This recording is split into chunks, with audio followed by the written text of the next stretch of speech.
सभी को जय सिया राम। रामचरितमानस बालकांड, दोहा संख्या 10।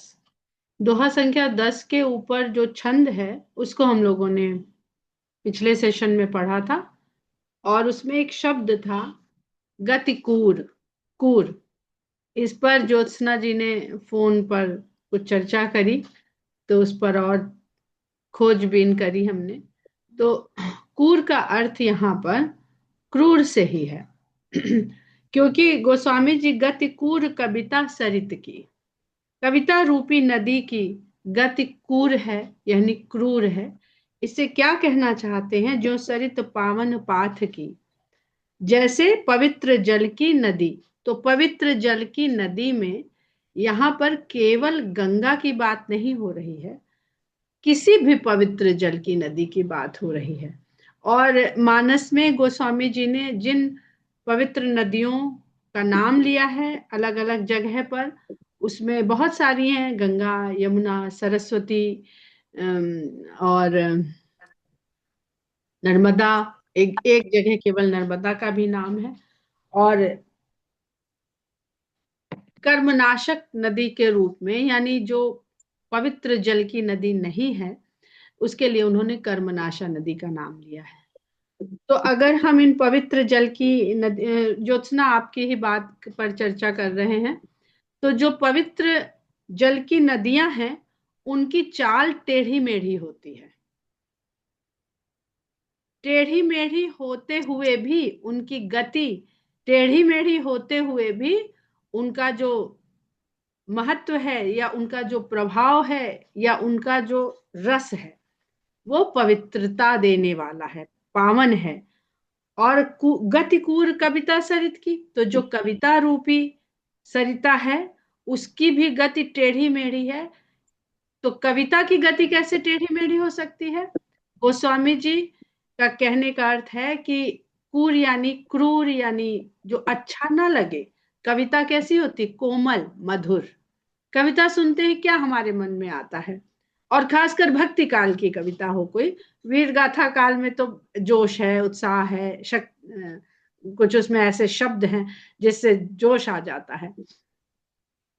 तो कविता का सुनते ही, कविता को सुनते ही कि कोमल हो, मधुर हो, सुखदाई हो। लेकिन गोस्वामी जी कह रहे हैं कि मेरी कविता कोमल नहीं है, क्रूर है, यानी भद्दी है, अच्छी नहीं है। यानी मेरी जो रचना है उसमें कोई अच्छाई नहीं है। वो स्वयं कह रहे हैं, प्रभु सुजस संगति भनति। लेकिन इस रचना में जो प्रभु के सुंदर यश की संगत हो गई है, बस वही अच्छा है। भल हो ही सुजन मन भावनी। तो जो सज्जन लोग हैं उनके मन को भाएगी, क्योंकि इसमें प्रभु के यश की, सुंदर यश की संगति है। इसे मेरी कविता के लिए लोग नहीं पढ़ेंगे, कविता के रूप में तो बहुत भद्दी है, लेकिन भगवान के यश के लिए ये लोगों के मन को भाएगी। भवंग भूति मसान की सुमिरत सुहावनी पावनी। फिर उसके बाद वो भगवान शंकर के शरीर पर लगी हुई विभूति, भस्म जिसको हम लोग कहते हैं, जिस प्रकार वो सुहावनी और पवित्र मानी जाती है, इस पर हम लोग चर्चा कर चुके हैं। तो अभी हमें केवल गतिकूर कविता सरित, इस पर चर्चा करनी थी। अब हम आगे बढ़ते हैं हम लोग। तो आगे दोहे में कहते हैं, प्रिय लागहि अति सबहि मम भनित राम जस संग, दारु विचारु की करय को बंदी मलय प्रसंग। इसलिए राम के यश की संगत को पाकर मेरी ये रचना सभी लोगों को प्रिय लगेगी। बहुत सरल दोहा है। और आगे कहते हैं कि दारु विचारु की करई को, जो चंदन होता है उसमें लकड़ी की महत्ता नहीं देखते हैं कि अरे ये लकड़ी है, ये काठ है, ये वृक्ष है, उसका विचार ही नहीं आता। केवल एक ही विचार आता है कि ये चंदन है और ये सुगंधित है। तो उसमें क्या हमें आकर्षित करता है, क्यों हमें प्रिय लगता है? उसकी सुगंध, ना कि वो लकड़ी है, इसको हम सोचते हैं। बंदी या मलय प्रसंग, और ये सुगंध, वैसे तो यहाँ पर जो हमें समझ में आ रहा है कि काठ की तुच्छता तो है ही, वंदी मलय प्रसंग। मलय क्या, मलय देखिए प्रसंग का अर्थ मुझे बार बार लग रहा है कि जो परम संगति है वो वो क्या प्रसंग बन गया। जैसे कविता में भगवान राम के यश का प्रसंग बन गया, उसी तरह से चंदन में जब वायु की संगत मिली तो वायु की संगति से वो वंदनीय हुआ। अगर अब इसको हम ब्रह्म विचार से जोड़ करके देखें तो ब्रह्म तो है, लेकिन वो किसी को अनुभव भी नहीं हो सकता जब तक वायु जैसा कोई माध्यम हम तक पहुंचाने के लिए ना हो। यहाँ पे वायु क्या मतलब, वो वैक्यूम में नहीं जाना है हमें, जिसको भौतिक शास्त्र कहता है कि जहां वायु नहीं है वहां वैक्यूम है। विचार भी एक माध्यम है, तो वो विचार जो ब्रह्म विचार है, ब्रह्म विचार के द्वारा ही हम तक पहुंचता है। तो मनुष्य में क्या है जो और पशुओं से उसे अलग करता है? विचार। उस विचार को हम ब्रह्म की तरफ ले जाते हैं या अपने अपनी ओर खाली रखते हैं। तो इसलिए जो मलय के संगत होने से ही दार वृक्ष का कोई विचार नहीं करता है, उसके गुण को, उसकी सुगंध के कारण वो वंदनीय हो जाता है, देवता पर चढ़ता है। हमारे पूजन में उसका प्रयोग किया जाता है। हम देवता को चढ़ाकर, अपने इष्ट को चढ़ाकर स्वयं के मस्तक पर धारण करते हैं। श्याम सुरभि पय बिसद अति गुणद करहि सब पान, गिरा ग्राम में सिय राम जस गावहि सुनहि सुजान। जैसे श्याम सुरभि काली गाय, सांवली गाय का जो दूध है वो बड़ा ही पवित्र गुणकारी माना जाता है, और उसके गुण बहुत गुणकारी हैं, गुण देने वाले हैं हमारे शरीर को, यह जान करके सब उसका पान करते हैं। कहते हैं भैंस का दूध गुणहीन है, काली वो भी है, लेकिन भैंस के दूध को तामसिक प्रवृत्ति माना गया है कि उसके जो तत्व हैं वो सब तामसिक हैं, क्योंकि काला रंग तम का प्रतीक है, और उसका जो काला रंग है वो तामसिक प्रवृत्ति का प्रतीक है, केवल प्रतीक नहीं है। भैंस के दूध में जो गुण है वो तामसिक हैं, मनुष्य के शरीर के लिए हितकारी नहीं है। तो आज जितनी संख्या बढ़ गई इस दूध के सेवन की, उतनी ही तेजी से लैक्टोजन इंटॉलरेंस अब मनुष्य के भीतर प्रकट हो रहा है। तो इसका अर्थ क्या है कि वो गुणकारी नहीं है, लेकिन वही गाय जब सांवली होती है तो ऊपर से तो वो भी काली है, लेकिन उसका दूध उसके ऊपरी रंग से गुणहीन नहीं हो जाता है और गुणकारी रहता है। गिरा ग्राम में सिया राम जस गावहि सुनहि सुजान। तो इसी तरह से मेरी जो ये गिरा वाणी है वो ग्रामीण है, गांव के लोगों के द्वारा। किसी भी बड़े बड़े जो तक्षशिला और क्या क्या विश्वविद्यालय हमारे यहाँ हुआ करते थे, नालंदा या और भी, अभी समय नाम नहीं याद है, क्या वहां पे अवधि में किसी शास्त्र ग्रंथ का ज्ञान दिया जाता था? नहीं।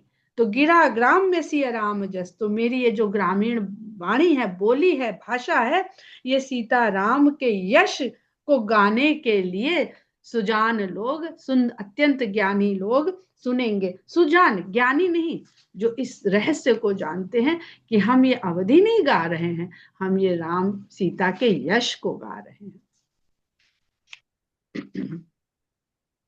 मणिमानिक मुक्ता छवि जैसी, अहिगिर गज सिर सोहन तैसी, नृप किरीट तरुणी तनुपाई, लहहि सकल शोभा अधिकाई, तैसे ही सुकवि कविद बुध कहाही, उपजहि अनत अनत छवि लहाही। कहते हैं गोस्वामी जी कि जैसे मणि सर्प के द्वारा, माणिक पर्वतों के द्वारा, और मुक्ता यानी मोती गज मुक्ता कहते हैं, गज के शीश पर वैसी शोभा नहीं पाती है। इनको कौन कौन धारण करता है? मणि को सर्प अपने मस्तक पर धारण करता है, गज मुक्ता को गज अपने मस्तक पर धारण करता है, और तमाम सारे मणियों को, जिसको मणिमाणिक्य कहते हैं, रत्न जवाहरात, उनको पर्वत अपने मस्तक पर धारण करता है। ये वहां पर वैसी शोभायमान नहीं होती हैं जैसी जब वहां से प्राप्त करके नृप किरीट तरुणी तनु पाई, राजा के मुकुट या सुंदर स्त्री के तन पर जब ये सजती हैं तब जैसी शोभा पाती हैं। लहा ही सकल, ये सब की सब अत्यधिक शोभा पाती हैं तब। तो यहाँ पे मणिमाणिक मुक्ता क्या है, गोस्वामी जी किसी श्रृंगार की बात नहीं कर रहे हैं। मणि भक्ति है, राम नाम मणि दीप धरु जी है देहरी द्वार। तो मणि भक्ति है और माणिक ज्ञान है और मुक्ता कर्म का यहाँ पर रूपक है। उसको रहस्य है, रूपक भी नहीं है, रहस्य है। और भक्ति को करने वाला, धारण करने वाला कौन है? संत है। जो भक्ति को धारण करता है संत है। तो जब संत भक्ति करता है तो कैसे भक्ति शोभा पाती है कि संसार भर में उस संत का यश होता है। यहाँ भक्ति की बात हो रही है, पाखंड की बात नहीं हो रही है। और माणिक जो ज्ञान है वो ज्ञान को धारण करता है, वो ज्ञानी विद्वान पंडित कहलाता है। और मुक्ता कर्म का प्रतीक है। कर्म बुद्धिमान व्यक्ति कर्म करता है, बुद्धिमान व्यक्ति कर्म करता है। बनवा लेते हैं। तो भक्ति, ज्ञान और कर्म, यही इन्हीं तीन की तो बात है रामायण में, ज्ञान, भक्ति और कर्म। उसका गोस्वामी जी किस प्रकार आरंभ से ही हमको भेद बताने लगते हैं। तो अहिगिर गज सिर सोह न तैसी, नृप किरीट तरुणी तनु पाई। अब ये सांसारिक की अभी बात कर रहे हैं यहाँ पर कि नृप किरीट तरुणी तनु, जब सांसारिक रूप से इनको व्यक्ति धारण करता है, पुरुष या स्त्री, जो राजा है और सुंदर युवती है, तो उनकी शोभा हो जाती है। तब अगर ऐसे लोग इनको धारण कर ले, संत, ज्ञानी, विद्वान और कर्मयोगी, तब इनकी महत्ता, इनकी सार्थकता क्या ही हो जाती है। तो तैसे ही सुकवि, अब तैसे ही कह देते हैं, उसी प्रकार से सुकवि, कवि तो बुध कहा ही, जो विद्वान कवि हैं और बुद्धिमान लोग हैं, वो कविता के लिए क्या कहते हैं? बहुत ध्यान से सुनिए, म्यूट रखिए प्लीज, म्यूट रखिए। तैसे ही सुकवि कवि तो बुध कहा ही, ऐसे ही सुकवि लोग, बुद्धिमान लोग कविता के लिए कहते हैं कि उपजहि अनत, अनत यानी अन्यत्र, अन्यत्र जो शब्द होता है ना, कहीं और, जिसको अवधि में अंते कहते हैं। तो अनत, अनत यानी अन्यत्र, जो उपजती कहीं और है और छवि कहीं और बढ़ाती है। छवि लहाही, उसके द्वारा छवि को प्राप्त कोई और करता है। अर्थात ये गोस्वामी जी ने रच तो दे रहे हैं, या वेदों ने बखान तो कर दिया। जिस भी रचना के लिए, ग्रंथ के लिए आप सोच लीजिए, तो क्या केवल जिसने रचा उसने इसका फल पाया? पता नहीं उसने पाया कि नहीं पाया, लेकिन उसके द्वारा कितने लोग इसके द्वारा अपने जीवन को सुंदर करते चल रहे हैं। भगत हेतु विधि भवन बिहाई, सुमिरत सारद आवत धाई। भक्ति के लिए, अब कविता है ना, कविता करने के लिए हम लोग कहीं पे जाते, सबसे पहले माँ शारदा का आवाहन सब लोग करते हैं। तो भगत हेतु, भक्ति के लिए ही विधि भवन बिहाई, विधि ब्रह्मा जी के भवन को छोड़कर सुमिरत सारद, स्मरण करते ही शारदा दौड़ती हुई आती है। अब ब्रह्मा जी का भवन कहाँ है? ब्रह्मा जी का जो भवन है, कमल है, उसका निवास हमारे नाभि में है। सब जो मूलाधार चक्र तो जीवन का आधार चक्र है। जैसे ही हम मूलाधार चक्र से अपने जीवन को उत्तरोत्तर गति प्रदान करते हैं, चाहे कर्म से, चाहे भक्ति से, और चाहे किसी भी ज्ञान साधना के द्वारा। कर्म में बहुत सारे योग हैं, बहुत सारे उसके विभाग हैं। तो किसी भी के भी द्वारा जब हम मूलाधार और स्वाधिष्ठान से नाभि के क्षेत्र में, मणिपुर चक्र में आते हैं, तो हमारा जो केंद्र है हमारे शरीर का, नाभि है। हमारा जो जन्म का मूल कारण है वो नाभि है। हम नाभि के द्वारा ही सारा पोषण प्राप्त करते हैं जब इस शरीर को पाते हैं। लेकिन उस नाभि के पास सब कुछ निराकार रूप में विद्यमान है। ब्रह्मा का भवन है, लेकिन दौड़ के वहां से सरस्वती को यहाँ कंठ तक आना पड़ता है। अब कंठ में कौन सा चक्र है वो पढ़ लीजिएगा, इस समय हमें नहीं याद आ रहा है। तो इसके लिए वो दौड़ के, और कंठ से फिर वाणी के रूप में कहां से निकलती है सरस्वती? कंठ स्वर उपजता यहाँ है, निकलता मुख से है। तो सुमिरत सारथ आवत धाई, दौड़ी हुई आती है रामचरित सर, बिनु अनहुआए सो श्रम जाई न कोटि उपाय। लेकिन राम के चरित रूपी सरोवर से नहलाए बिना उस वो दौड़ कर आई वहां से, तो उसकी जो थकन है वो कोटि उपाय कर लीजिए, वो उसका श्रम नहीं जाता। तो दौड़ के आई है और हम तुरंत लिखने बैठ जाएंगे तो थकी हुई शारदा माँ हमें क्या प्रदान करेंगी कि इसने तो आते ही और कलम उठा ली। और जरा इसलिए लोग कहते हैं ना बोल के लिखिए, आज बोल के नहीं लिखती हैं। बोल के कैसे लिखें, थोड़ा तो लिखने में थोड़ा तो विश्राम मिला ना। बोलने की गति और लिखने की गति में फर्क है। और यहाँ पर बड़ा सुंदर भाव है, अगर देखें तो जो जो यहाँ पर स्वर फूटता है, जब मुख से बाहर निकलती है वाणी, तो जो मुख से आज आता जाता है उसे हम जूठा कहते हैं। तो उस जूठे को जब हम राम के नाम, राम के चरित्र से नहला देंगे, तो वो वाणी जो है वो जूठी नहीं रह जाती, वो पावन हो जाती है। तो जो वाणी यहां से निकली, राम कह दिया, तो उसकी सारी जो जूठन हमने अपने मुख से उसको, हम भोजन सब समझते हैं, जरा सा भोजन तो हम जूठा कह देते हैं, वाणी जूठी नहीं हो रही है, जो निरंतर हम मुख से जुठार जुठार के बाहर भेज रहे हैं। तो कहते हैं रामचरित सर बिनु अनहवाए सो श्रम जा। अब नहला धुला दीजिए तो माता भी प्रसन्न हो गई। पहले के जमाने में मायके पहुंचे तो पहले पैर धोए जाते थे, तब हालचाल पूछा जाता था, तब पानी पिलाया जाता था, श्रम उतारिए पहले। अब आजकल लोग आते घुसते क्या कहते, बहुत ट्रैफिक था, अरे पहुंचने में, मतलब नेगेटिविटी से हर चीज की शुरुआत हम लोग नेगेटिविटी। मिला तो कोई बात नहीं, कह दीजिए नहीं कोई परेशानी नहीं, ट्रैफिक आपके कह देने से ठीक नहीं हो जा रहा है, लेकिन नेगेटिव बात से शुरुआत ही नहीं करिए। वाणी वो सरस्वती माता है, हमने पहले ही नकारात्मकता की तलवार चला दी, तो कैसी ऊर्जा वहां बनेगी। तो सो श्रम जाई न कोटि उपाय, कवि कोविद अस हृदय विचारी। कवि और विद्वान हृदय में ऐसा विचार करते हैं कि आई है दौड़ती हुई माता सरस्वती हमें बहुत कुछ देने को, शब्द और वाणी के रूप में, लेकिन इनको थोड़ा ठहराया जाए, इनका श्रम तो उतारा जाए। गावहि हरि जस कलि मलहारी, इसलिए भगवान के यश को गाते हैं जो कलयुग के मल को हरने वाला है। किन्हें प्राकृत जन गुणगाना, सिर धुनि गिरा लगत पछताना। लेकिन जो प्राकृत यानी संसारी लोगों के गुणगान करने लगते हैं लोग माता सरस्वती का आवाहन करके, आजकल देखिए मंचों पे जाइए तो चुटकुले हो रहे हैं कविता के नाम पर, कितने दिन वो कवि रहते हैं, जितनी देर मंच सजता है उतनी देर तालियां बजती हैं। तो किन्हें प्राकृत जनगुण गाना, संसारी लोगों के गुणों का गान जब उस वाणी के द्वारा वो कवि करता है, तो सिर धुनि गिरा, सरस्वती यहाँ गिरा, सरस्वती को कहा गया है, तो जो वाणी रूपी सरस्वती है वो अपना सिर धुनती और पछताती है, अरे कहाँ दौड़े चले आए, अच्छे भले तो बैठे थे ब्रह्मा जी के धाम में, हमने सोचा कि चलो कुछ विचार को शब्द मिलने हैं, दौड़ के चलते हैं, लेकिन ये तो क्या यहाँ पे रचने बैठ गया है।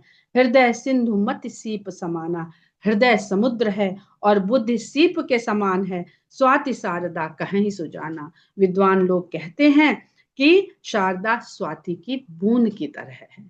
तो हमारा जो हृदय है, जो बुद्धि है हमारी, वो सीप के समान। यहीं पे गोस्वामी जी ने बुद्धि की महत्ता बता दी, शुरुआत अभी करी नहीं है कथा की, लेकिन बुद्धि की महत्ता बता दी है कि बरसेगी तो राम कथा बहुत, लेकिन अगर बुद्धि सीप रूपी रहेगी तो ही वो बूंद उसमें जा करके मोती का रूप धारण करेगी। और अगर वो ऐसी बुद्धि हो गई, उसमें वो बूंद पड़ गई, तो फिर फल के रूप में हमें मोती ही प्राप्त होना है। तो जो बरसई बरबार विचारू, विचार रूपी जल, हम अपना कुछ नहीं कह रहे हैं, जो लिखा है वही कह रहे हैं। जो बरसई बरबार विचारू, जो श्रेष्ठ जल, जो विचार रूपी श्रेष्ठ जल है, जो अगर बरस गया तो हो ही कवित मुक्तामणि चारू। तो बड़ा ही सुंदर मुक्तामणि उस सीप में पड़ता है। केवल मुक्ता नहीं, मुक्तामणि। तो अभी हम लोगों ने ऊपर क्या क्या पढ़ा? मुक्ता थी, मुक्ता कर्म था, और मणि भक्ति थी। तो कविता कवि का कवित्व रचना कर्म है, कर्म है, और उसमें अगर भक्ति मिल गई तो मुक्तामणि, यानी जो भक्ति रूपी कविता है वो वही सुंदर कविता फिर उसमें उस सीप में पढ़ती है, धरी जाती है। जुगुत बेद पुनि पोहाई रामचरित बरताग, पहिरहि सज्जन बिमल उर शोभा अति अनुराग। देखिए, हृदय और उर में थोड़ा अंतर है। हृदय भीतर होता है, उर बाहर होता है। तो कहते हैं जुगुत बेद, बड़ी ही युक्ति से उसको वेधन करिए। कौन सी युक्ति? सुई। वो सुई ही युक्ति है जिससे उस मोती में छेद करिए।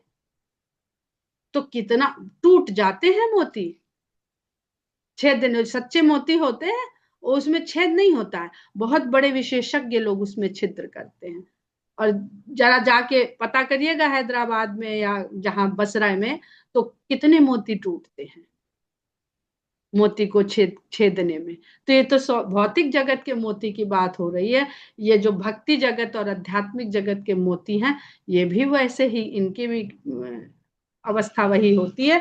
तो जुगुत भेद पुनि पोहाई, फिर इनको जुक्ति से भेदिए, और फिर रामचरित बरताग, राम के चरित के श्रेष्ठ धागे में इनको पोहिए। पोहना सब लोग जाते होंगे ना, धागे में, सुई में धागा डाल के, और मोती जो पोहा जाता है जिसको पिरोया कहते हैं। तो इस मोती को पिरो करके पहिरहि सज्जन बिमल उर, सज्जन लोग फिर इसे अपने हृदय में पहन लेते हैं। शोभा अति अनुराग, बड़े प्रेम से पहनते हैं, और तब उसकी शोभा बढ़ती, किसकी? मोती की भी और पहनने वाले की भी। ऊपर उन्होंने जो कहा कि मणिमाणिक मुक्ता छवि जैसी, अहिगिर गज सिर सोहन तैसी, नृप किरीट तरुणी तनुपाई, लहाई सकल शोभा दिखाई। लेकिन उसका जो परम सुंदरता, परम अनुराग कहाँ है कि पहिरहि सज्जन बिमल उर शोभा अति अनुराग। तो केवल उसी दो चौपाई को समझ करके न रह जाइए, उसकी पूर्णता इस दोहे में आकर के हो रही है। जे जन्मे कलिकाल कराला, कर तब बायस बेस मराला, चलत कुपंथ वेद मग छाड़े, कपट कलेवर कलिमल भाड़े। जो बड़े ही कठिन कलयुग में जन्मे हुए लोग हैं, कर्तव्य बायस, कर्तव्य यानी कर्म भी नहीं करते हैं, अब कर्तव्य करते हैं लोग। कर्तव्य करके दिखाया जाता है, कर्म करके दिखाया नहीं जाता है। लेकिन जब कर्तव्य करता है कोई, नट हो, बंदर हो, जो भी हो, तो चाहता है बहुत, जितनी ज्यादा भीड़ इसको देखे। तो ये कर्तव्य है जो हम लोग आजकल हम लोग सब लोग कर रहे हैं। तो कर्तव्य बायस उनके जो, वैसे तो कर्तव्य से बना हुआ है ये शब्द, पर कर्तव्य कहाँ करा जा रहा है? कर्तव्य को कभी गाया नहीं जाता, कर्तव्य को दिखाया जाता है। तो कौवे के समान उनके कर्तव्य हैं। वो वेश मराला और वेशभूषा हंस के समान है। चलत कुपंथ वेद मग छाड़े, वेद के मार्ग को छोड़ करके कुपंथ पर चलते हैं। कपट कलेवर कलिमल भाड़े, कपट का उनका शरीर है, कलेवर जो बना रखा है अपना देह का रूप, वो कपट रूपी उनका स्वरूप है। और कलिमल भाड़े, कलयुग के दोष के भाड़े हैं, वो बर्तन हैं, भरे हुए हैं। वंचक भगत कहाई राम के, किंकर कंचन कोह काम के। ऐसे वंचक, ठग, धूर्त, मक्कार लोग राम के भक्त कहाते हैं स्वयं को, जबकि वो बड़े ही तुच्छ दास हैं कंचन, क्रोध और काम के। कंचन संपत्ति, सोना, सोना, क्रोध और काम के बड़े ही तुच्छ दास हैं। तीनों महाप्रथम रेख जगमोरी, धींग धर्म ध्वज धंधक धोरी। ऐसे लोगों की जब सूची बने तो उनमें पहले नंबर पर तुलसीदास कहते हैं मुझे रखा जाए। तिन्ह प्रथम रेख जगमोरी, उस सूची में पहला नंबर मेरा है, जो धींग धर्म ध्वज धंधक धोरी, जिनके जीवन को धिक्कार है कि वो धर्म की ध्वजा को धंधे के रूप में अपने ऊपर ढो रहे हैं। धींग धर्म ध्वज धंधक धोरी, जो अपने अवगुण सब कहाऊं, बाढ़ई कथा पार नहीं लहाऊं। यदि मैं अपने अवगुण कहने बैठ जाऊंगा तो कथा तो इतनी बढ़ती जाएगी, मेरे अवगुणों की कथा नहीं समाप्त होगी, तो राम की कथा और राम का चरित्र कब कहेंगे। ताते मैं अति अल्प बखाने, इसलिए मैंने अपने अल्प अवगुणों का बखान कर दिया। थोड़े महु जानी है ही सयाने, मैंने थोड़े कहे हैं, लेकिन जो सयाने लोग हैं, समझदार लोग हैं, वो समझ लेंगे कि और इसके अलावा भी बहुत मेरे पास दोष और अवगुण और विकार हैं। समुझ विविध विधि बिनती मोरी, को न कथा सुन दे ही खोरी। अब ऐसा था, उसको बुद्धि नहीं थी, उसको मति नहीं थी, उसको ज्ञान नहीं था, भाषा का ज्ञान नहीं था, तो इस प्रकार से वो समझेंगे मुझे और मेरी विनती को वो समझ लेंगे कि अरे, जैसे अभी बोला ना, जैसे बच्चा तोतली बोली बोलता है तो खुश होते हैं, तो मैंने तो बता दिया कि मेरे भीतर दोष ही दोष हैं, ना तो कविता का कौशल है, ना भाषा का ज्ञान है। तो इसको विद्वान लोग समझेंगे, समझदार लोग, सयाने समझदार लोग समझेंगे, और को न कथा सुन दे ही खोरी, मेरी कथा को सुन करके दोष नहीं देंगे। वो तो पहले ही कह गया कि मुझे कुछ आता जाता नहीं है, लिख दिया है बस।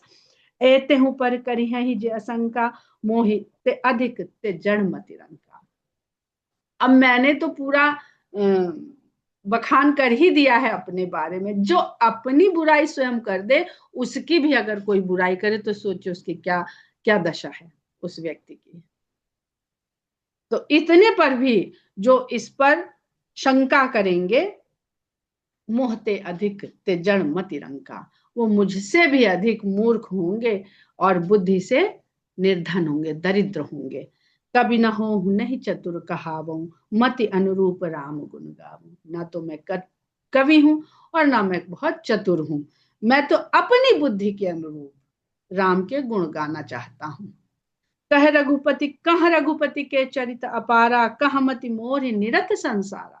कहा रघुपति के अपार चरित, और कहा मेरी बुद्धि जो इस संसार में लगी हुई है, निरत है, लगी हुई है इस संसार में। जहि मारुत गिर मेरु उड़ाही, कहूँ तूल कही लेखे माही। समुझत अमित राम प्रभुताई, करत कथा मन अति कदराई। तो राम की कथा कहते हुए मैं बहुत डर रहा हूं, मेरे मन में कायरता बढ़ रही है, मुझे झिझक हो रही है कि जो पवन अपने तेज से, वेग से, बल से सुमेरु पर्वत को भी उड़ा ले जाती है। सुमेरु पर्वत वही जो बुद्धि की उच्चतम अवस्था पर जो विराजमान ज्ञानी लोग हैं, साधक लोग हैं, उनके उस पवन के लिए केहू तूल कह लेखे माई, रुई का ढेर, रुई क्या हैसियत रखती है, कह लेखे माही। समुझत अमित राम प्रभुताई, करत कथा मन अति कदराई। राम की जो प्रभुता है वो तो अमित है, उसकी कोई सीमा नहीं है। सारद शेष महेश विधि आगम निगम पुराण, नेति नेति कही जास गुण करहि निरंतर गान। गोस्वामी जी ने सब ये पढ़े हुए हैं, और सब पढ़ के देखते हैं कि ये सब भी इतना बखान करने के बाद नेति नेति लिख देते हैं। शारदा, शेष, महेश, विधाता, पुराण, निगम, आगम, ये सब जिसका गुणगान करते रहते हैं, निरंतर करते रहते हैं, और नेति नेति कह देते हैं। मैं उनके गुण गाथा को लिखने की, रचने की इच्छा कर लिया हूँ। सब जानत प्रभु प्रभुता सोई, तदपि कहे बिनु रहा न कोई। तहाँ वेद असकारण राखा, भजन प्रभाव भांति बहुभागा। सब लोग प्रभु की प्रभुता को जानते हैं, यानी वेद पुराण प्रभुता का बखान करते करते नेति नेति कह देते हैं, जिसको अकथनीय, अवर्णनीय, यही सब लिखा है ना सब जगह। तो भैया काहे गा रहे हो, जब वर्णन नहीं किया जा सकता, कहा नहीं जा सकता, लिखा नहीं जा सकता, तो ये प्रभुत्व उनका सब जानते हैं, लेकिन उसको कहे बिना रहा नहीं जाता है। वो बखान करने के लिए नहीं कहते हैं, वो कहने के लिए कहते हैं। क्यों कहने के लिए तहां वेद अस कारण राखा, भजन प्रभाव भांति बहुभा का। उस कहने के पीछे जो कारण है उसको वेद ने इस प्रकार बता दिया है कि इसको कहने का, भजन करने का, जपने का, कहने का जो प्रभाव है वो बहुत प्रकार से वेद ने बताया है कि एक अनीह अरूप नामा, कि जिसको कहा ही नहीं जा सकता। क्यों नहीं कहा जा सकता? कि वो तो एक है। अरे एक को क्या कहना, बहुत सारा जो हो उसको कहो, कहते कहते नहीं थको। एक को क्या कहना, एक कह दिया बस हो गया। ईश्वर एक है, लो हो गई बात पूरी। तो वो एक तो है ही, अनीह है, इच्छा रहित है। अब ये जो अनीह है ना, भगवान का अनीह या निरीह नाम है ना, ये बार बार कंफ्यूजन करता है कि फिर निज इच्छा निर्मित तनु, तो फिर निज इच्छा क्या? तो वो निज इच्छा भी भक्त की इच्छा से भगवान पैदा करते हैं। उनकी अपनी निज इच्छा कह के भी उनकी अपनी इच्छा नहीं है। तो एक एक भगवान की जो, भगवान के जो नाम है उनको समझना बहुत कठिन है। इसलिए तो बार बार नेति कह देता है वेद, यहाँ ये बखान कर रहा है तो वहां कुछ और कह रहा है। मानस में भक्ति को सरल मार्ग बताया जाता है, तो विनय पत्रिका जो गोस्वामी जी का अंतिम ग्रंथ है, अंतिम रचना है, वहां पे भक्ति को सबसे कठिन मार्ग बता देते हैं वो। तो जैसे जैसे आगे बढ़ेंगे वैसे वैसे कठिन समझ में आता है। जितना शुरुआत में रहते हैं उतना सरल रहता है। हम लोग मानस पढ़ते हुए इस बात को अनुभव कर रहे हैं। जैसे जैसे इसका अध्ययन कर रहे हैं वैसे वैसे ही तो कठिन लग रही है। तो एक अनीह अरूप, उस रूप नहीं है, रूप रहित है, अनाम है, उसका कोई नाम नहीं है, अजन्मा है, सच्चिदानंद, आनंद का सच्चा स्वरूप है, और परम धाम है। परम धाम क्या? हर धाम के लिए कोई ना कोई आधार चाहिए, वो परम धाम है। कुछ नहीं चाहिए उसके धाम के लिए। व्यापक विश्वरूप भगवाना, वो सब जगह व्याप्त है, और विश्व के हर रूप में वो भगवान ही है। तहि धरि देह चरित कृत नाना, वो देह धर करके नाना प्रकार के, विभिन्न प्रकार के चरित करता है। सो केवल भक्तन हित लागी, क्यों करता है? भक्तों के कल्याण के लिए। परम कृपाल प्रणत अनुरागी, वो परम कृपा करने वाले हैं, और शरणागत को बहुत चाहने वाले हैं। प्रणत, जो उनके आगे झुक जाता है, परम रूप से नत हो जाता है, फिर किसी के आगे झुकेंगे नहीं। जो भगवान के आगे झुक गया उसको फिर किसी के आगे झुकने की आवश्यकता नहीं है। ऐसे लोगों का वो बड़ा अनुरागी है। जही जन पर ममता अति छोहू, जही करुणा कर कीन्ह न कोहू, गई बहोर गरीब निवाजू, सरल सबल साहिब रघुराजू। यहाँ से हम लोग कल आरंभ करेंगे। जय सिया राम। जय श्री राम। जय श्री राम।